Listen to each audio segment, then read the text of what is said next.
the 3 things that I want to leave with you, just these 3, I could do 10, I could do a whole life class, but just these 3 things will carry you if you let them.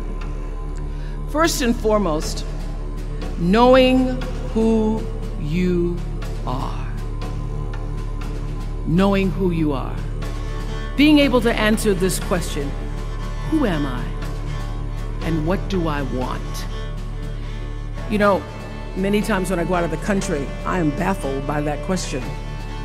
To explain what is your occupation. I've stood there for 10 minutes. Well, am I a talk show host? Well, I'm more than a talk show host. Am I a businesswoman? I'm a businesswoman. I'm more than a businesswoman. Am I an entrepreneur? I'm more than an entrepreneur. So I just leave it blank or self-employed. So I'm not asking for the roles that you play as daughters. I'm not asking that question. What are the roles that you play as a daughter, as a friend, as a sister? You're going to be a lawyer, you're going to teach, you're going to be a pharmacist. I'm asking the bigger question of who am I? Who am I really? My answer is I am God's child. I am that which is born of all that is. I am, as Pierre de Chardin said, a spiritual being having a human experience.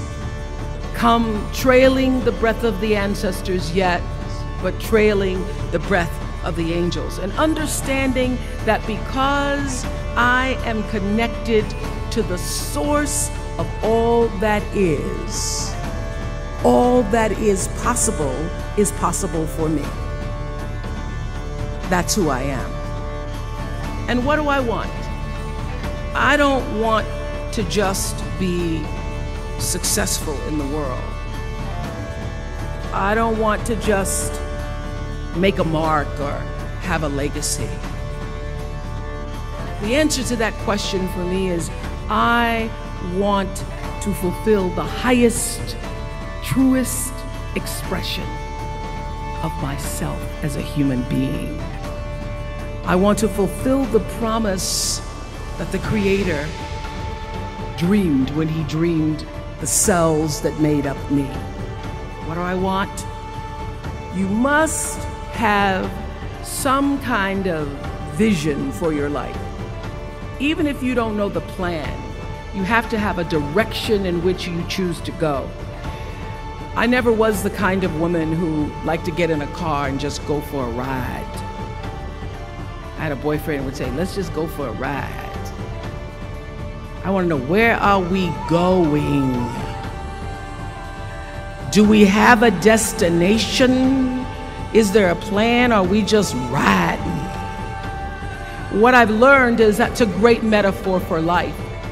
You want to be in the driver's seat of your own life, because if you're not, life will drive you. So, knowing who you really are in this space and time that we embody. That's number one. What do you want? Who are you? Number two, you must find a way to serve.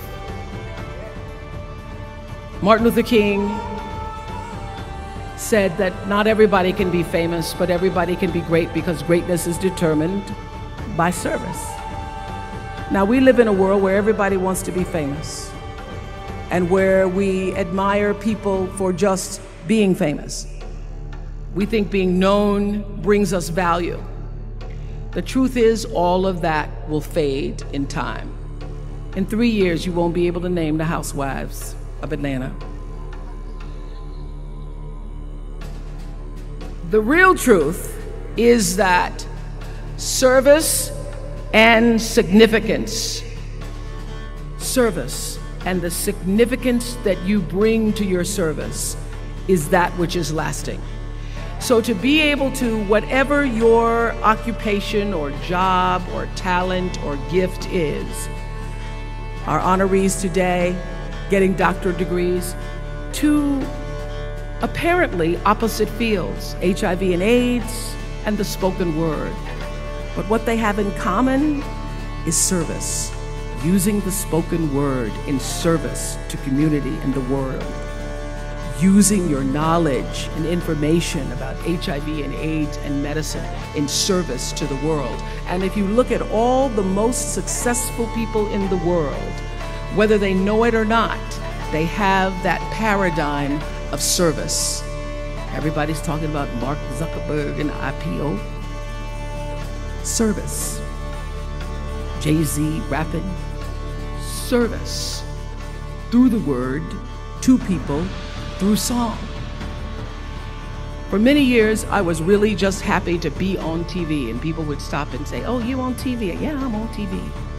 I like being on TV. It's a nice job." And it was about the time that I received my honorary doctorate from Spelman around 1993. So I don't know if that had something to do with it. I thought of myself as Dr. Winfrey. That I went back and I took a long look at what it was I was doing on TV and made a decision that I was no longer going to just be on TV, but I was going to use TV as a platform, as a force for good, and not be used by TV. And I will tell you, my decision to make that significant change in the way I operated on television, using television as a service, changed my career exponentially. Service through medicine, service through art. Using whatever it is you produce, your product, as a way of giving back to the world. When you shift the paradigm of whatever it is you choose to do to service, and you bring significance to that, success will, I promise you, follow you. Service and significance equals success. That's number 2. Number 3, it's so simple, but so hard to do. Always do the right thing. Always.